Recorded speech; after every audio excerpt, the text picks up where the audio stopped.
அனைத்து நண்பர்களுக்கும் வணக்கம்.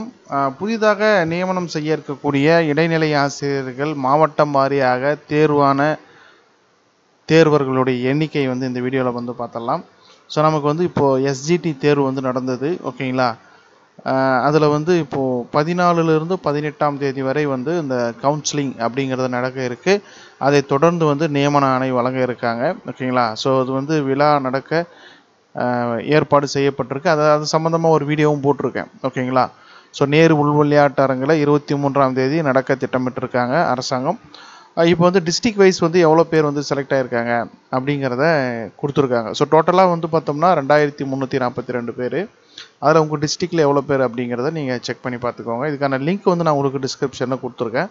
ஸோ தேவைப்படுற நண்பர்களுக்கு இந்த வீடியோவை ஷேர் பண்ணுங்கள்.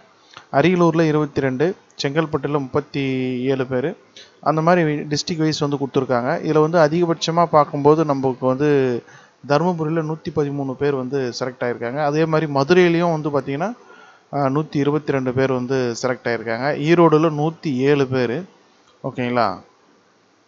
சேலமில் தான் அதிகமாக இருக்குது, 134 நபர்கள் தேர்வாயிருக்காங்க. இது மாதிரி ஒவ்வொரு டிஸ்ட்ரிக்டாக கொடுத்துருக்காங்க. உங்கள் டிஸ்ட்ரிக்டில் எவ்வளோ அப்படிங்கிறத நீங்கள் செக் பண்ணி பார்த்துக்கலாம், ஓகேங்களா? அதுக்கான லிங்க் நான் உங்களுக்கு டிஸ்கிரிப்ஷனில் கொடுக்குறேன். அதை கிளிக் பண்ணி நீங்கள் செக் பண்ணி பாருங்கள். உங்கள் ஃப்ரெண்ட்ஸுக்கு இந்த வீடியோவை ஷேர் பண்ணுங்கள். இதில் ஏதாவது நீங்கள் கமெண்ட்டில் தெரிவிக்கணும் அப்படின்னா கீழே வந்தீங்கன்னா போஸ்ட் ஏ கமெண்ட்டுன்னு இருக்கும். இதில் போய்ட்டு நீங்கள் டைப் பண்ணி நீங்கள் போஸ்ட் பண்ணலாம். தேங்க்யூ.